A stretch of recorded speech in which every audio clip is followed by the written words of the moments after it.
Castle Grayskull loomed in the dusk, its ancient towers silhouetted against an unsteady horizon. He-Man stood at the edge of the battlements, the sword of power in hand, senses alert to the faint thunder rolling in the distance. Eternia had known many invaders, but tonight's disturbance was unfamiliar, foreign, and unsettling in its precision. He had felt the anomaly hours before, the prickle of something intelligent and secretive slithering past the magical boundaries of the realm.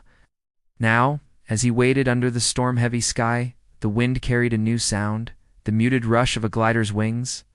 From the shadows, a figure emerged draped in black and clad in Kevlar, moving with a feline grace that was distinct from any creature of this world. He-Man's eyes narrowed, but there was no aggression in his stance. The stranger landed lightly on the ancient stone, his cape billowing, cowl masking all but the determined set of his jaw. Batman. They regarded each other, each assessing, neither speaking first. The silence between them was heavy, measured, and taut. He-Man was the first to break it. "You do not belong here. State your purpose." Batman's reply was calm and low, but it carried. "I'm not your enemy. My world is in danger. Someone is stealing power from across dimensions. It led me here. I think you're the key." He-Man studied the stranger, this mortal, whose reputation, he suspected, would have made even Skeletor wary. He lowered the sword a fraction. "There are no thieves here, only guardians." Batman's gaze flickered to the runes shimmering on the walls, then back to He-Man. "I respect guardianship. But whoever or whatever is behind this, they've masked their trail well. I need to see Grayskull's artifacts. I have to make sure nothing's been compromised." He-Man's jaw tightened. "You demand much for someone trespassing." "I ask for help," Batman corrected. His voice was iron, unbending, yet not unkind. "If our worlds are connected, neither of us can afford pride." For a moment, neither moved. The wind carried a burst of sand around their feet. Then, in a blur, He-Man's sword split the air, the blade stopping a hair's breadth from Batman's cowl. Batman didn't flinch.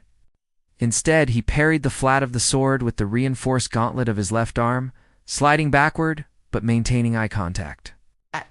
In the instant that followed, Batman countered, launching a grapnel line around a tower.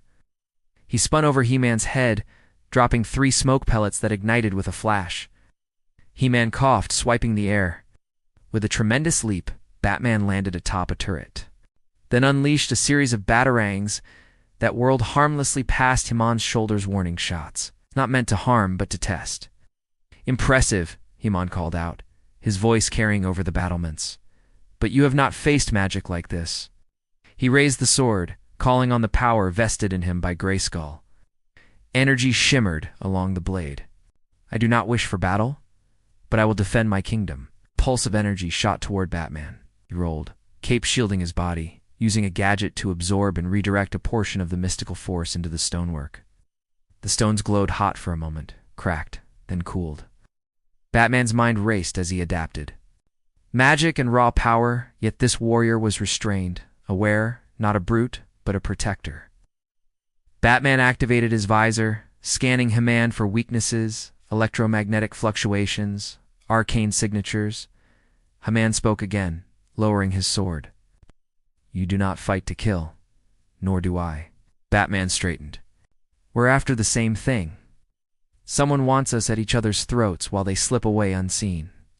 Classic misdirection. A sudden shockwave rippled through the castle grounds.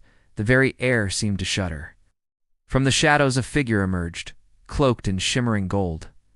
A masked thief clutching a pulsating relic snatched from Grayskull's heart. A real enemy. He-Man needed no further prompting. He leaped from the battlements, landing in a spray of sparks. Batman's grapnel snagged a tower and he swung in pursuit, the cape a sliver of darkness against the lightning-shot sky. The thief moved with speed unearthly, conjuring portals that threatened to whisk him away. But Batman's aim was flawless. One batarang shattered the thief's device, disrupting the spell. He-Man arrived with a crash, tackling the thief. The powerful hand, he wrested the relic free, energy flaring, singing the stones beneath them. The thief vanished in a screech of broken magic, leaving only the scorched marks on the ground. Chests heaving. He-Man offered Batman the recovered relic. Batman held it up to his cowl's lens, then handed it back. It's clean. Whatever he was after, he failed. He-Man nodded, then extended his hand in the ancient warrior's greeting. Batman took it. In the clasp, there were no words, only mutual respect, hard-earned. In your world, do they have many like you? He-Man asked, voice lighter now. Few, Batman replied, and none quite like you. The dawn began to break over Eternia, painting golden light on the battered castle stones. Batman turned, activating his dimensional device, portal flickering to life. He paused at its edge. God, if you need help, call. Even across worlds, heroes should stand together. He-Man watched as Batman dissolved into the ether. A ghost of a smile hovered at his lips. The sword of power hummed softly as He-Man returned to the battlements, defending not just his world now, but a multiverse where hope was guarded by more than muscle or magic alone. It was, he now knew, the courage to trust, even in the face of the unknown, that truly made heroes.